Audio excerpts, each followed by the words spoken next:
begin. We've been talking about implementing a RISC processor. Before I get into this again, I wanted to make some announcements related to COVID-19. So we'd like to do what we can to help spread the virus, of course, and we want to do what we can to help keep you all safe. So we're changing things a little bit. First of all, you should know that all the lectures are recorded and available online. So if you're ill, if you're feeling ill, please don't come to school and don't come to class. If you are uncomfortable coming to class, in any case, you can just stay home and help to not spread things. And you can just watch the lectures online. As far as the labs go, the lab meetings and the lecture will continue. I'll keep coming every week until the campus closes down classes if they do that. I don't know if they're going to do that. Who knows? Everybody's just taking it day by day at this point. So I'll keep showing up until further notice. Oh, by the way, this all is tentative. It could change for several reasons. It could be that we have to change the policy of the class for some reason. And it could be that the campus administration changes what they do, depending on how things develop.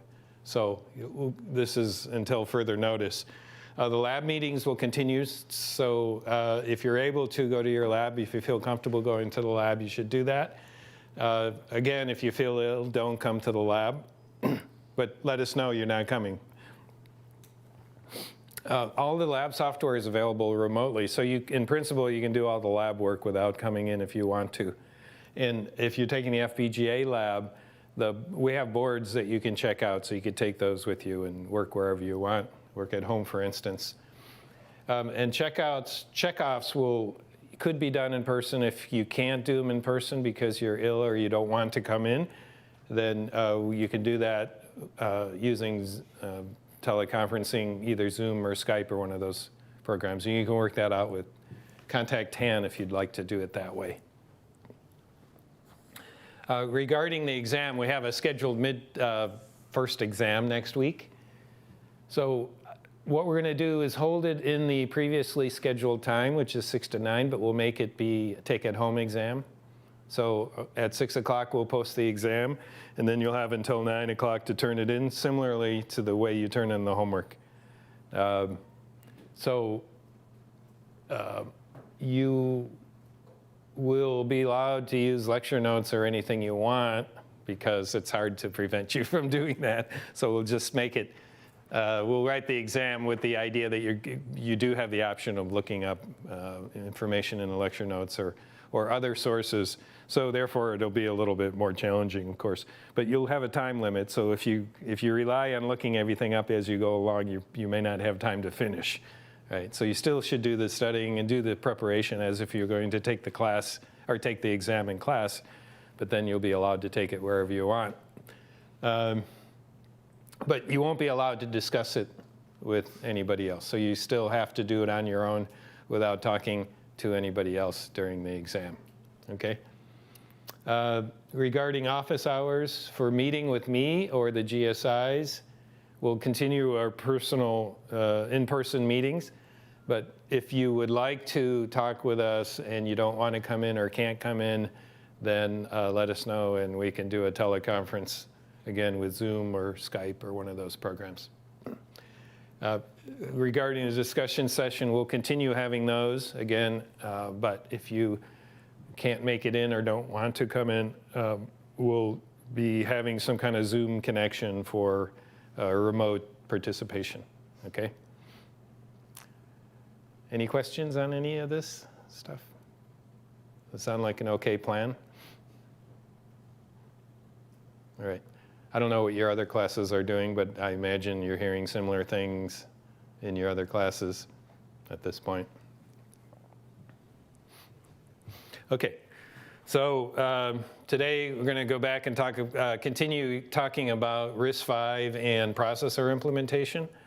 So last time we talked about how to build a single cycle processor. And we ended up with this, which is a picture of the data path and the controller down here on the bottom without many details.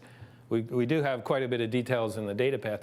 And this is the configuration that we ended up with, which is necessary in order to execute the set of instructions that we considered last time. And as I said, those instructions are really everything we need. We didn't talk about every particular instruction, but we talked about a version of each type of instruction. Right. So this data path is fairly complete. The kind of interesting thing to look at is the interaction between the controller and the data path. Right. So there's a set of control lines which are generated in the controller based on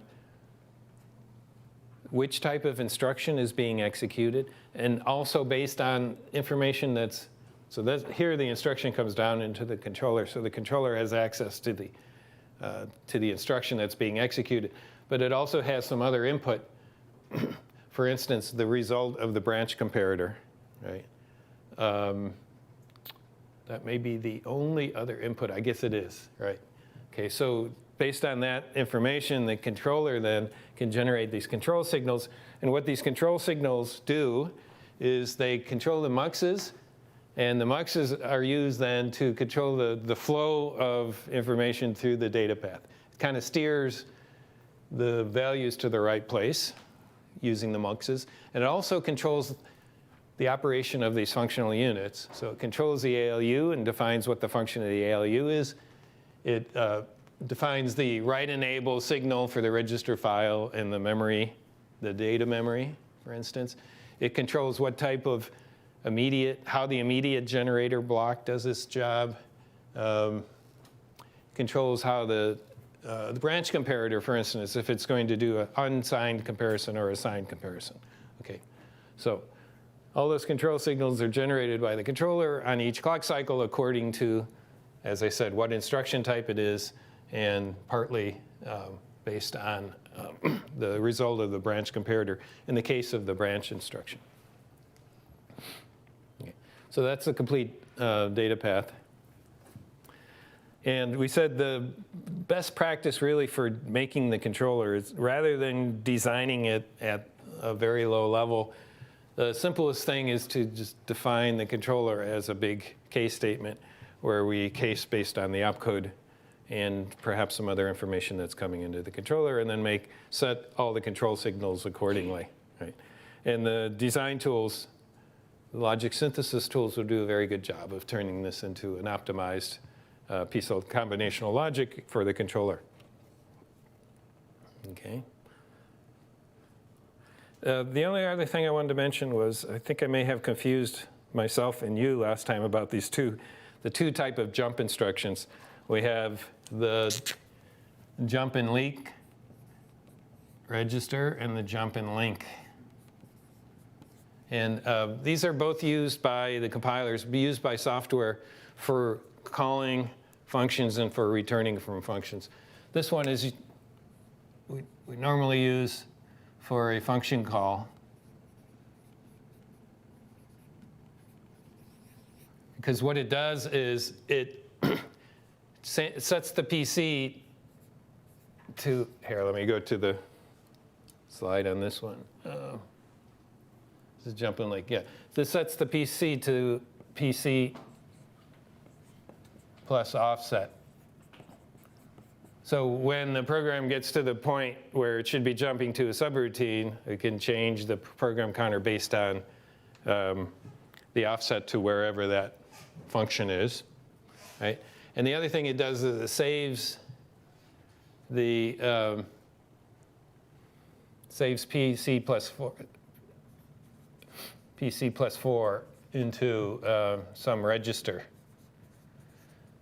And the reason this is important is this is the so-called link part of the jump and link. We jump and we link back to this location so later we can come back to this same place, to the place right after this instruction.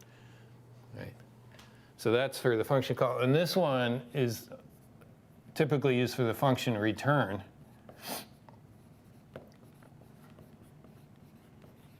Right. Because if the place to return to was saved in a register, then the code in the function can save that value out into the memory, put it on the stack usually. And then when it's time to return, we pull that value using a load instruction into a register and then jump back using this jump and link register. And what this one does, which is shown here, is it writes, it sets the PC to the value of a register. And optionally with an offset. This offset could be 0. Right? So that way we jump back to where we were before the call, function call. And the link part of here is less important. It happens to also link, but typically you'll see this where the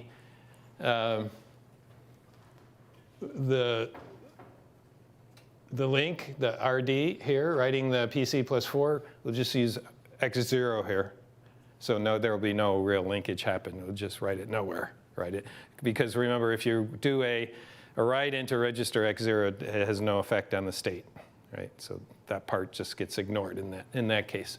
So we'll typically see this with X0 here, in which case we're just jumping back using a value that was previously stored in a register. Okay, so that's why these appear in the instruction set architectures to give us a nice way to implement function calls and returns.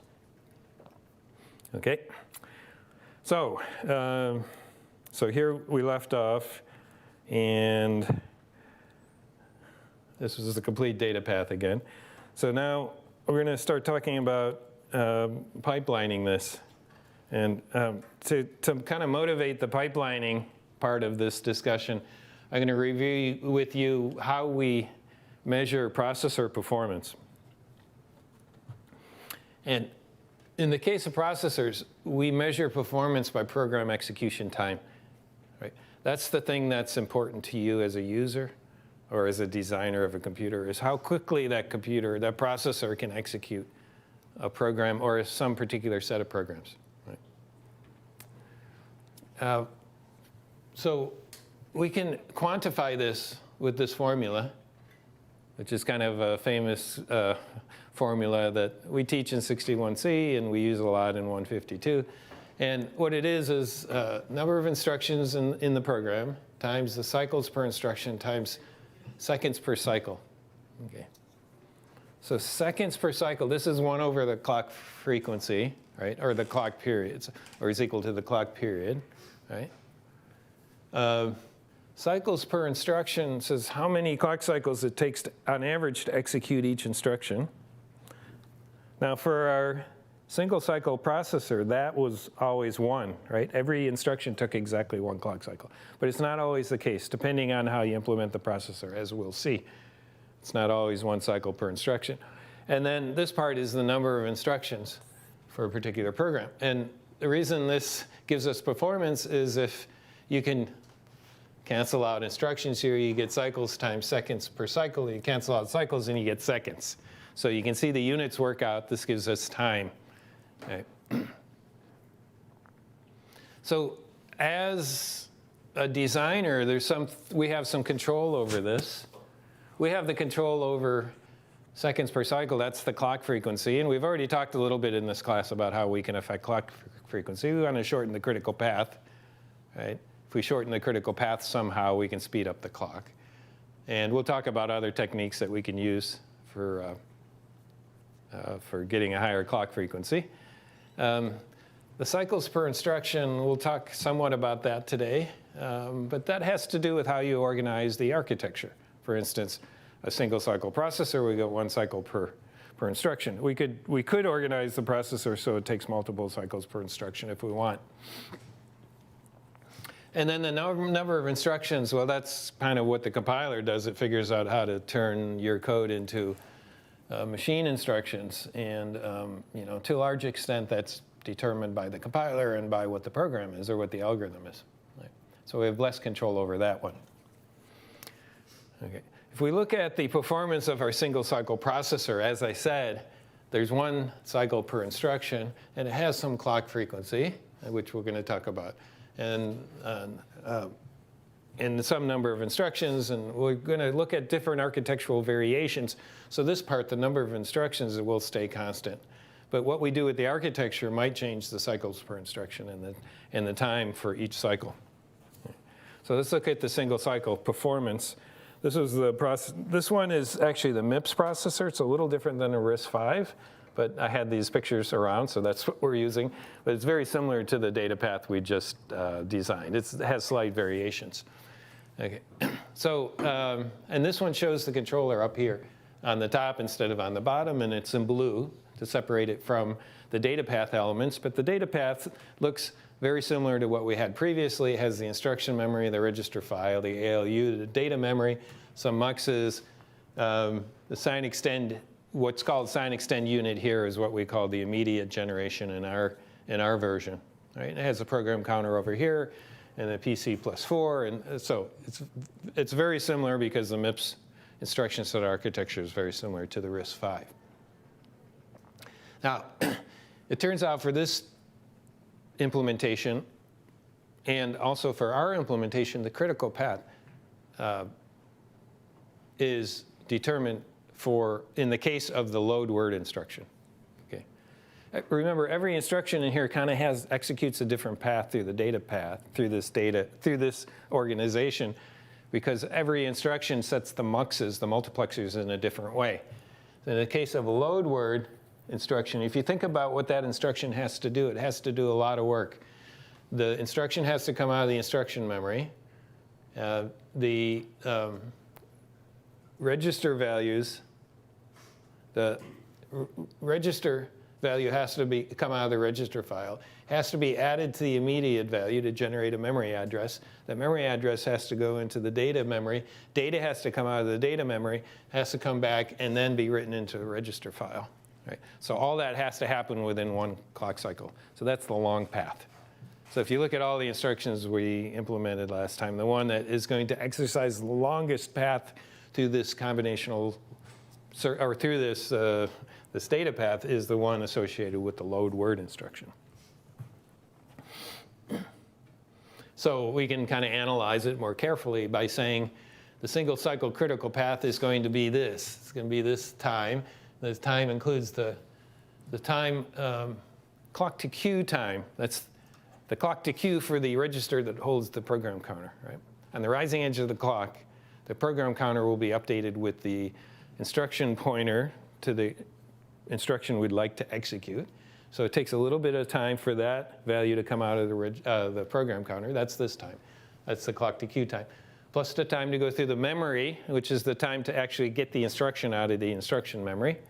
And then it will be the max of either the register file reading or the sign extending. That's the immediate generation, plus the mux in front of the ALU. If you go back to this, you can see what I'm talking about, because here we have a register file read, and we also have a sign extension, immediate generation through a multiplexer. So it's one of those or the other will be the critical path. That's why we say max here. Plus the time to go through the ALU. That's where we compute the memory address. Plus the time to go into the data memory to get the data value out. Plus a mux for the write back to the register file. Plus the register file setup time. Remember, we have the setup time for the register file. Right? So that's going to be the time. Now, for some particular implementation, we could assign numbers to all these, and we can actually figure out what the maximum clock period would be. It's pretty long. In fact, this is what I said last time. We never actually build processors this way because this creates this kind of single cycle idea of where every instruction takes exactly one clock cycle, takes a complete clock cycle, and we only do one instruction at a time. It creates a very long critical path. So in our processor performance formula, we'd have a very big number at the end there in the clock period. Right? As it turns out, most implementations, the limiting path would be this, which would be the two memory accesses, one for the instruction, one for the data, the register file read, a mux, the ALU, and then the setup time for the register file. Right? For the write back to the register file. So this is saying that the register file read probably takes longer than the sign extension and the multiplexer in front of the ALU. All right, so it's a problem. This is a very long critical path. So we need to do something about that in order to improve processor performance. So the thing we can do is use pipelining, which is really a form of temporal parallelism. Right? So we're going to parallelize this instruction in time, meaning we're going to find a way to execute more than one instruction at a time. So the way we do that is think about the basic stages of executing an instruction. Right? We have a fetch part of the instruction execution. That's when we get the instruction from the instruction memory. We have the decoding part. That's when the controller kind of breaks apart all the fields of the instruction and figures out what the control signals should be. At the same time, we could be getting values out of the register file. There's the execute part of the instruction, and that's when the ALU does its operation.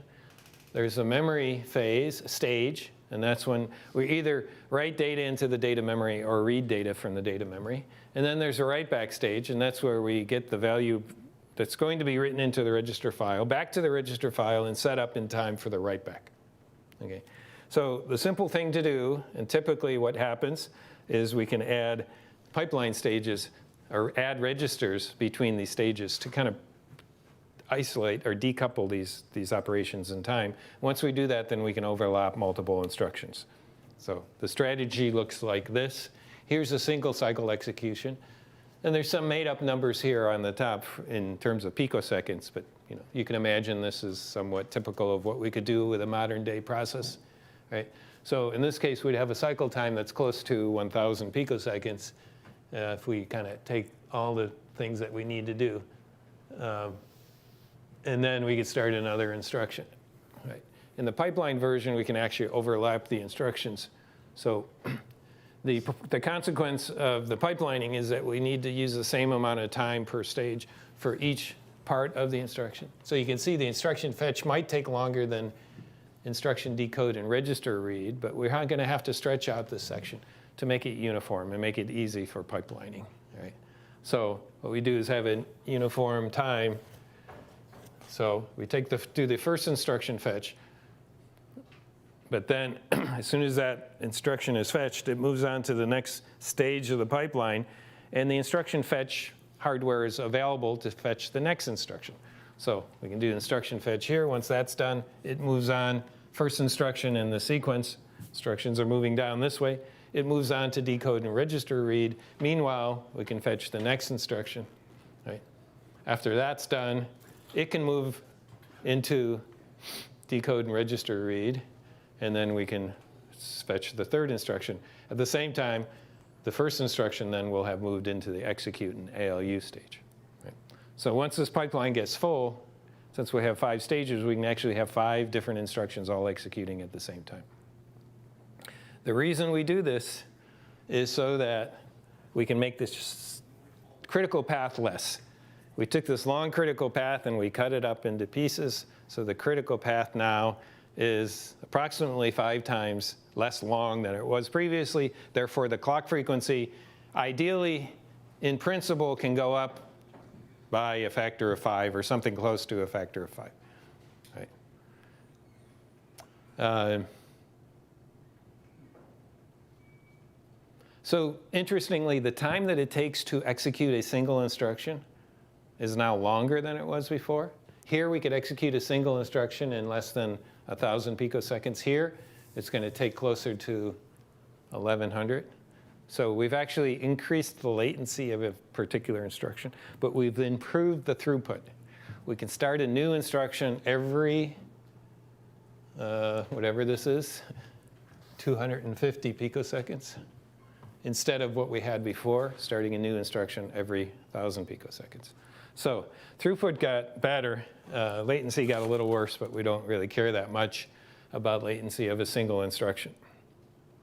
Again, the reason we do pipelining is to get the clock frequency up. So in our formula for CPU performance then, what we've done by pipelining is to make this number be smaller, fewer seconds per cycle, However, what we're going to find out is this cycles per instruction now maybe got worse. It used to be 1 always for a single cycle processor.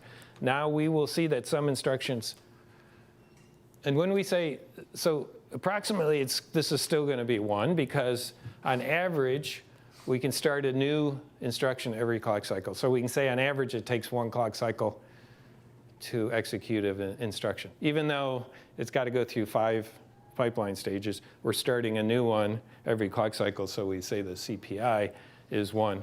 But we will see that CPI won't stay at 1. It actually suffers a little bit because of hazards, which we'll talk about in a minute.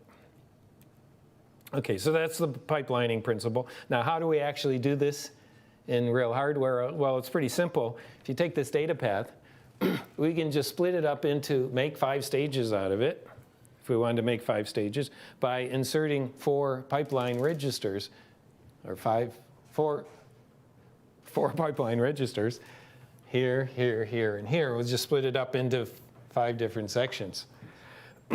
This is relatively cheap to do. If you look at the incremental cost of the hardware, right, we effectively almost sped this up by a factor of 5 by just including a small amount of extra hardware, just these registers here.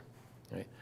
And so we just think of all the information flowing from, this is information flowing from left to right, and we can just cut those lines and put a register in, and we hold it up according to the clock edges. And this gives us the isolation between stages.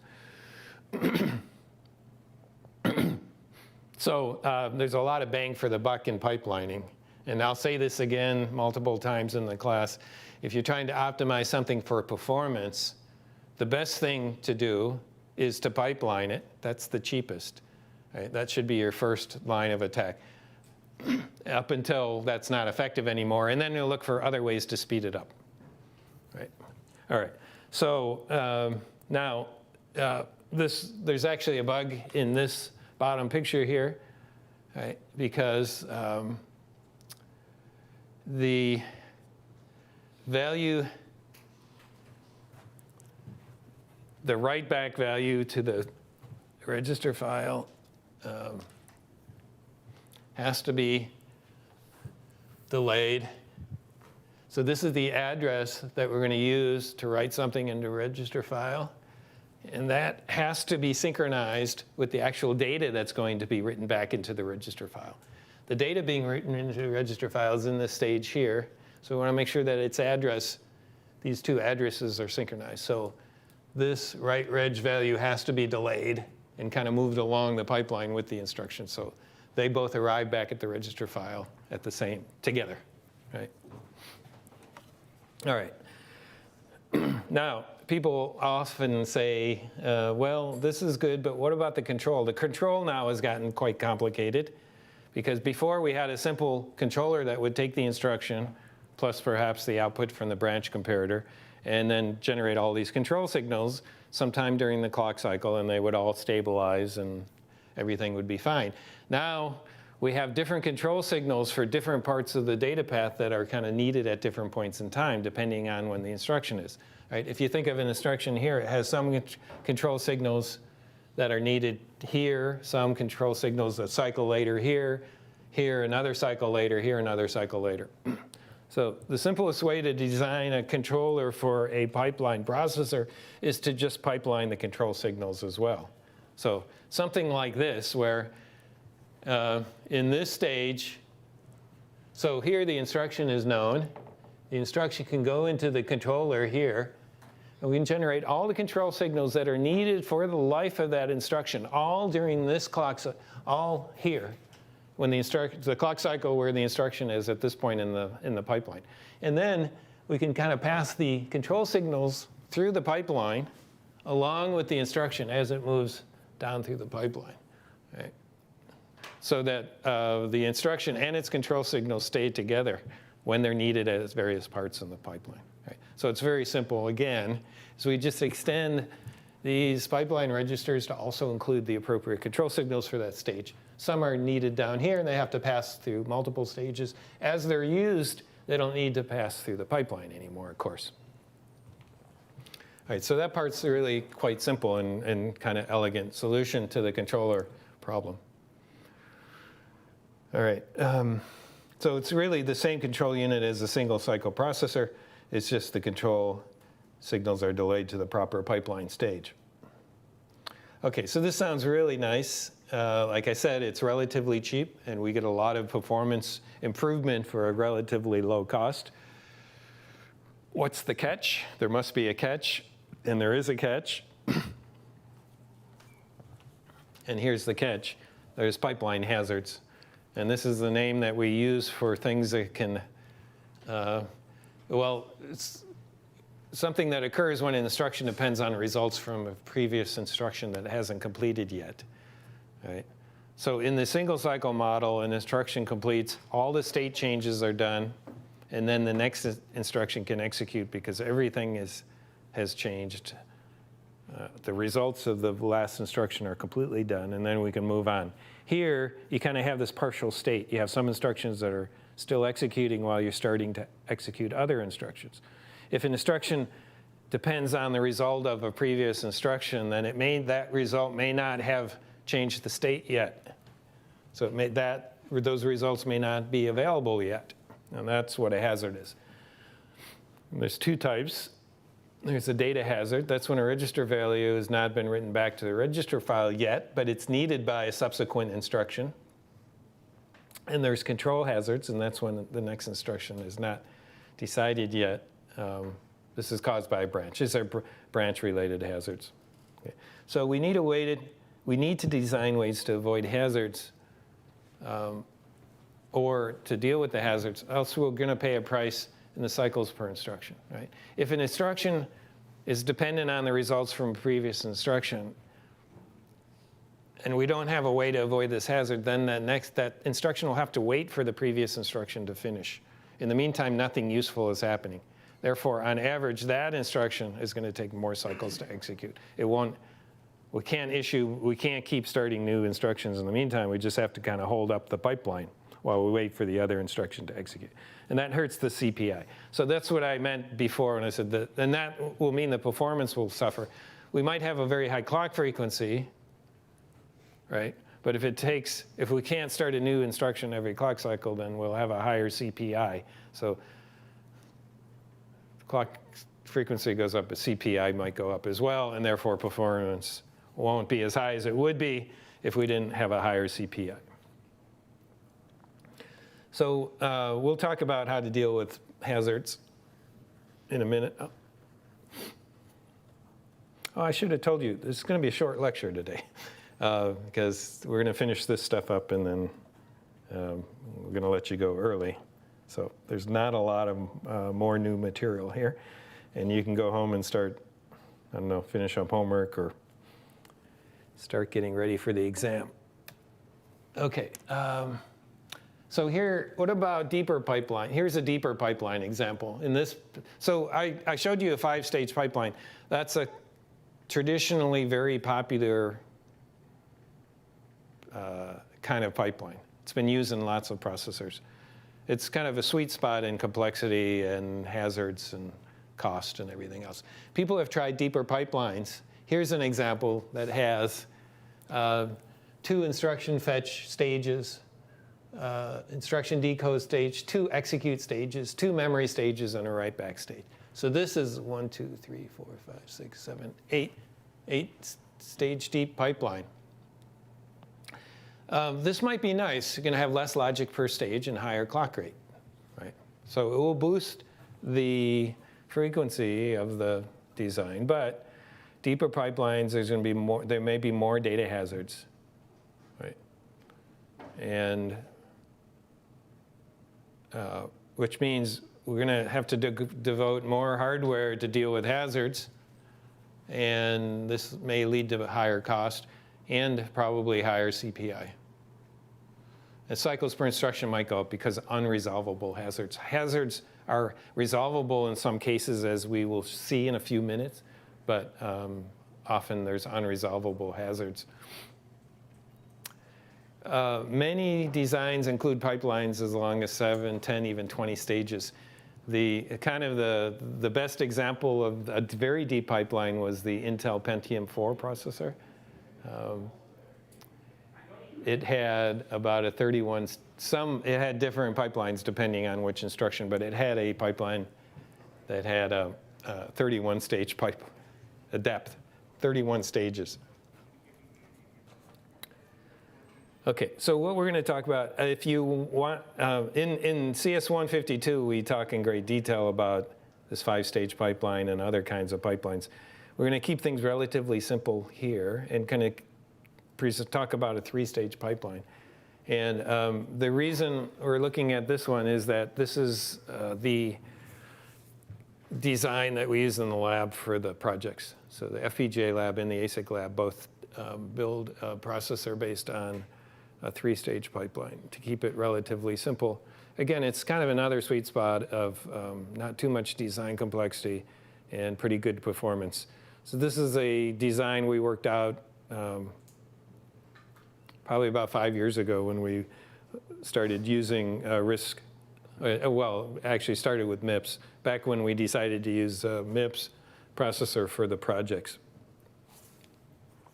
So the philosophy behind this is we look at the blocks in the data path with the greatest delay. So the kind of main blocks in the data path that have significant delay are the instruction memory, the ALU, and the data memory. And I'm going to just go back to the our pipeline to show you this. So if you look at all the blocks here, the data memory could be big and slow. The instruction memory might be big and slow. The register file is relatively small. That can be made pretty fast. But the ALU, as we will see, because addition is slow, that one could be slow as well. Right? These other blocks, immediate generation, branch comparator, those can be pretty fast. So we don't worry so much about those. So we just kind of focus on those 3 main blocks and design the pipeline around those 3 main slow blocks. So that was the philosophy here. So instruction memory, which is like the iCache, ALU, and data memory, which is kind of like the data cache. And we allocate 1 pipeline stage to each of those, and we fit those other blocks within those pipeline stages. So here's the pipeline design for this 3-stage pipeline. There's the I stage, the X stage, and the M stage. I stage stands for instruction fetch. X stands for execute, which really means use the ALU and some other stuff. M stands for memory. That's where we access the data memory for either read or write, depending on which type of instruction it is. So in the I stage, the hardware is going to use the program counter register as the address to the IMEM, retrieve the next instruction. Then this instruction gets stored in the pipeline register, a register which is part of the pipelining scheme. Sometimes we call it the instruction register in this case. In the next stage, you're going to use the ALU to do what it's designed to do in our single cycle processor, right? Which is to compute either the result if it's an R-type instruction, or a memory address if it's a load or a store, or a branch target address if it's a branch instruction. Right? In that case, it's PC plus offset, right? Or a jump, same thing, jump and link. And then the memory stage is where we access the data memory or the I/O device for a load or store. So either it's going to be a load or a store.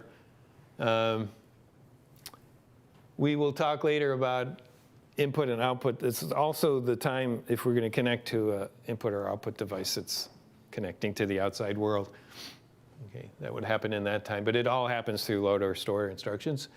And then it's also we allow setup time for the register write, because the register write's going to happen on that edge right there to complete this instruction that's in this M stage. Now, I don't want to show you in detail how to do this, to design this pipeline, because that's partly what you're supposed to be doing in the lab, and it's a good educational experience to think through this. right? So, but you will figure this all out with some help from us and you know, a lot of thinking and experimenting on your own part. I'll give you some details though, and the important details, because it's important to get it right, is how to deal with hazards. And it's also educational to see how hazards pop up in pipelines. And then I'm going to give you recommended ways to deal with the hazards. Okay, so here's the three-stage pipeline. And I should tell you, precede this with, when you look at a five-stage pipeline, things get significantly more complicated, but not so much. If you understand this three-stage pipeline hazards, you should be able to understand five-stage pipeline hazards as well. Okay, so, but this is a little easier to deal with. Okay, so the first one would be looking at data hazards. So what I did here is I've showed two instructions that are intended to be executed in sequence on our processor, three-stage processor, and put them in this kind of chart where time is running down from top to bottom. So that's the first instruction. That's the instruction that immediately follows it. It gets started on the next clock cycle. And then what we show here is how each instruction moves through the pipeline, right? So at this point in time, the add instruction is in the instruction fetch stage. At this time, it's in the execute stage. At this point, it's in the memory stage, and then it's done. And then this instruction obviously starts one cycle later, and one cycle later, it's in I, and then it moves into X. So when the first instruction is in the execute stage of the pipeline, the next instruction is in the I stage of the pipeline. Okay. So here's a problem in this. If you look at these particular instructions, remember what this first instruction says is, it says add the value of x3 to the value of x4 and put it in x5. Remember, the destination's always on the left. The next instruction says add the value of x5 to x6 and put it in x7. Okay, so the second instruction depends on the first one. The result from the first instruction is needed before the second instruction can execute. Because we're pipeline, that creates a bit of a hazard, a bit of a problem, a data hazard. And it's because, as I said before, it's this edge here of the clock, the end of this clock period here. There's a rising edge of the clock there, you can imagine. That's when register 5 is going to be modified according to this instruction here. It's the very end. So the register 5 value is updated here, but it's actually needed here in order for this instruction to execute it, because it's supposed to go into the ALU. Right. So it's needed there. So it's actually needed in time before it's available in the register file. All right, this is the classic data hazard. There's an obvious fix in this case. We can selectively forward. This is called forwarding. We can selectively forward the ALU result back to the input of the ALU. Right? And the reason we can do that is that this first instruction actually has this result, has the value of x5 here at this point in time. But it's just moving in through the pipeline, getting ready to get sent back to the register file. Right? It won't appear in the register file in time, but it does appear somewhere in the pipeline. It's going to be in some pipeline register, right? Because it's moving through the pipeline on its way to the register file. So what we can do is take this part of the value from a pipeline register that holds the output of the ALU, right? And send that back to the input of ALU under the control of a MUX. So we take the input that was previously going to come from the register file and put a multiplexer here. And instead of choosing it directly from the register file, in that case, in the case of this sequence, we can take it from the output of the ALU registered, and that will have been, this will be this X value, right? And so we're essentially sending it directly from this instruction into that instruction. And we can do that in this case because the dependency, we turn this, what was a backward dependency, into a forward dependency, and we can do that. We can send it forward in time, right? Now, this is not trivial to do, and I don't show you all the details here because this is a nice thing to figure out how to do. But you need to add the mux here, multiplexer here. You need control logic to sense when to activate this multiplexer. Right?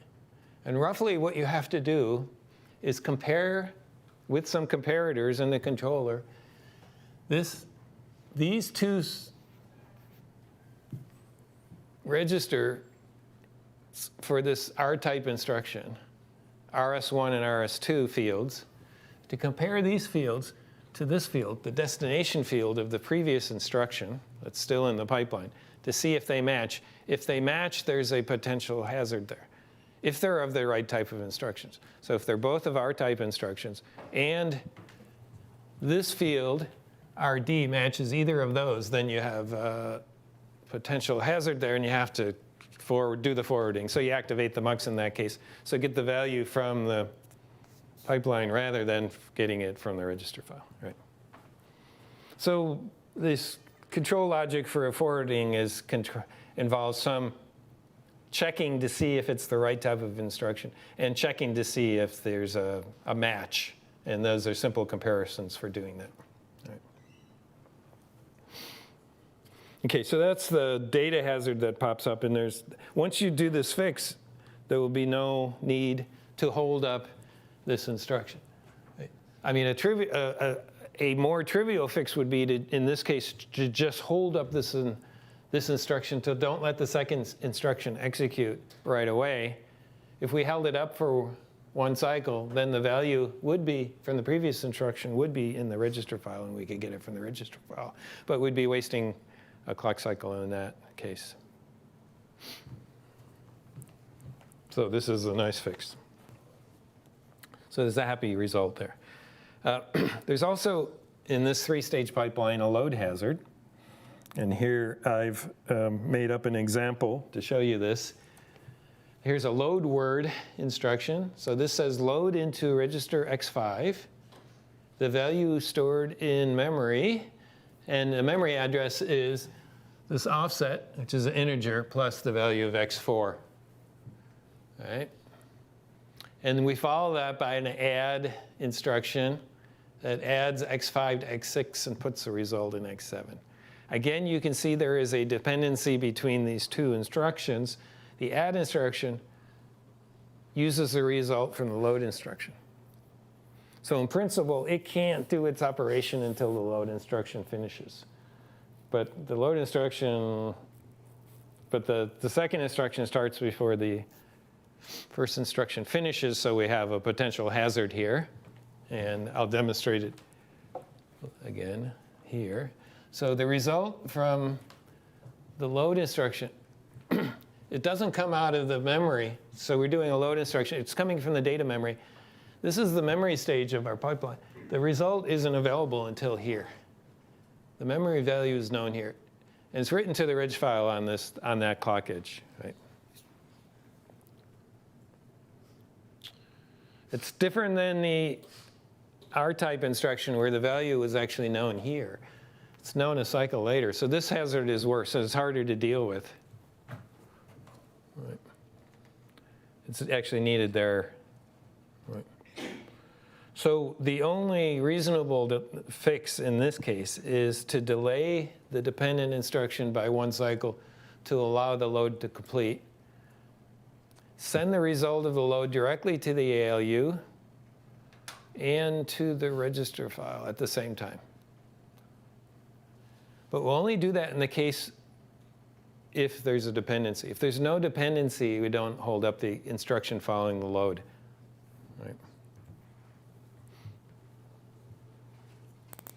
So you conditionally delay the next instruction. And the way we delay the next instruction, here's our instruction sequence here. Okay, we notice that there's a hazard here. And this instruction stays in the I stage, is one way to think about it. We don't allow the program counter to advance. Right? There's different ways to do this. One way would be to just fetch the instruction again. And what you do is disable this instruction as it moves through the pipeline. So this one needs to be killed, pretty much. So we put no-ops in these stages. And the way you put no-ops in these stages is you have a control signal that moves through the pipeline that says, do not change the state. As long as you don't change the state, you don't allow the register file to be written, or don't allow the memory to be written, just turn off anything that could allow the state to be changed. This thing moving through the pipeline then will act like a no-op. And then here we just retry this instruction, right? Maybe refetch it, right? And then send it through. So effectively, we've delayed the add instruction by 1 cycle by doing it again, starting it again 1 cycle later. And everything will be fine. And I should reiterate that, so we get a delay, we get an extra cycle in the case of a dependent load. But if the next instruction doesn't depend on this one, which we can detect, then we don't do anything, just execute normally and let the next instruction execute. Right? Because you really only need to delay it if there's a dependency.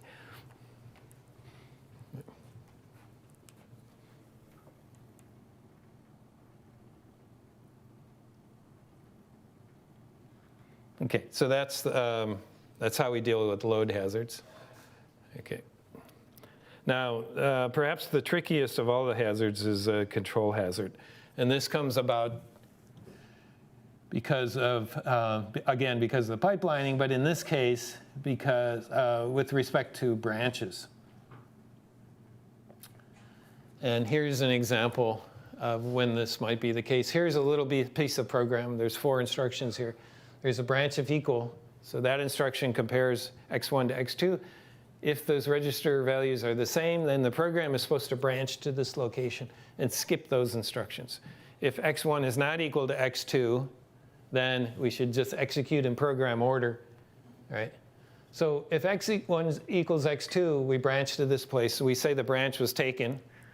If x1 doesn't equal x2, we say the branch was not taken, and we just execute in program order or in the sequence, right? So here's the problem.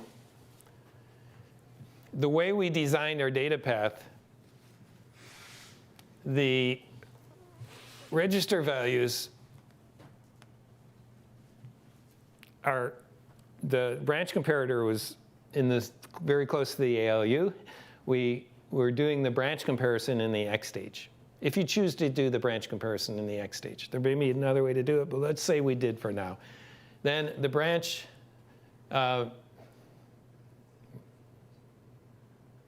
actually, the problem is this. The branch address is calculated in the X stage because that's, the ALU is used to compute the branch target address. Remember, the ALU takes PC plus offset, computes the new location for the PC. So that's not actually computed. It's not ready until the end of the ALU stage. Right? But in the meantime, while this branch instruction is executing, and we have branch target address here, we've already gone ahead and fetched the next instruction, even though maybe we shouldn't be. That could be the wrong instruction. If the branch is taken, then we don't want to execute this instruction. Right? We want to execute this instruction down here. Right. So that's the problem here. It's needed on the second cycle there, but the branch target address is not ready until the end of the third cycle. So there's several ways to fix this. All right. One is always delay the fetch of the instruction after the branch. Right. By 1 cycle, because it's effectively skip this instruction here and just move that down here in time, and then we could, since we have the branch target there, we could use that for the new PC value that's needed for fetching this instruction at this point in time. All right. Similar to the kind of delay that we did in the case of the load hazard. Right? We could do that. We do it all the time. Second one is to assume that the branch is not taken. continue with instruction at PC plus 4, which is this one. And then later, once we know whether or not the branch is taken and we have the branch target address, we can correct it, right? If there's a way to correct it, right? The third thing we could do is predict the branch taken or not based on history, the state, and then correct later if wrong. Right? So it turns out that branches are very predictable, or a lot of branches are predictable. If you think about how branches are used in program execution, they're often used for making loops. Once you start a loop, you're probably going to be looping for a while, right? So you can, if you branch a certain way a couple times, you can assume that you're going to keep branching that way for a while. They're less predictable for if-then-elses, right? Because if-then-elses are very data dependent, but a lot of the branches we use are just for looping. So you can build pretty good branch predictors that can guess what to do based on the history of the program, right? And that's what we learn how to do in 152. We're not going to look at that here. That's a little too complicated, right? Maybe you could do it in the lab if you, maybe for extra credit. All right. So let me just talk about these, though. So number one is always delay the fetch of the instruction after the branch. OK, this is simple, but all branches now take 2 cycles. Okay, this lowers performance. Number two is simple. Only some of the branches take 2 cycles. Those would be the, if we assume not taken and the branch is actually taken, then we will have wasted a cycle fetching an instruction that we don't need, right? So in sometimes branches will take 2 cycles, and sometimes they'll only take 1 cycle. They'll only take 1 cycle in the case of not taken. And then number 3 is relatively complex. And in this case, very few branches actually take 2 cycles. This will give us the best performance, but it's the most expensive. So what we're going to do in this class is to do number 2. It's a nice trade-off between complexity and performance, right? And actually, if the compiler or the person writing the code knows this assumption that we assume it's not taken, you can write your code in such a way to kind of help this be the more popular case, right?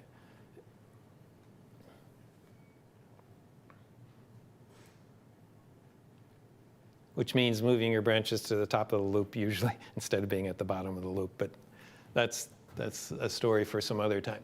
OK, but for now, we'll just say this is the thing we're going to do is assume the branch is not taken, continue with the instruction at PC plus 4, and then we can correct it later if we're wrong. Let me show you what we mean by correcting it later if we're wrong. So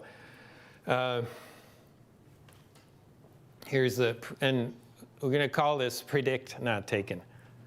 Predict means we're going to guess or assume that the branch is not taken. OK, so if the branch is not taken, then we don't do anything. OK, so the controller will know whether or not the branch is taken because it has a result of the branch comparison. If the branch is taken, then we have to kill the instruction in the I stage. It's the one that's about to enter the X stage. And then fetch at a new target address. New PC. So here's the not taken case. Everything is fine. We execute well, I changed the type, but we execute the branch instruction, and then we move on to that one, that one, that one. Everything is fine. We can the controller at some point will discover that the branch was not taken, and we'll just let execution continue as it was. If the branch was taken, for instance, here, now, because of the delay in figuring out whether or not, figuring out the branch target addresses and whether or not the branch was taken, in the meantime, we will have started this instruction. But at this point in time, we will know that that was a misprediction. Therefore, we can kill this instruction that's in the pipeline, the one that's in the I stage, about to enter the X stage, again, by turning it into a no-op. And to repeat, the way you turn it into a no-op is you make sure that this instruction does not change the machine state at all. So you just pass control signals along that say don't change the register file value, don't change the PC, and don't change the data memory. Okay, and then we can start fetching at the new branch target address, which is known at this point, to the new location here. Right? So we've effectively skipped those instructions, but it took one cycle to skip those instructions. Right? So like I said, in the non-taken case, it's very efficient. In the taken case, we waste one cycle.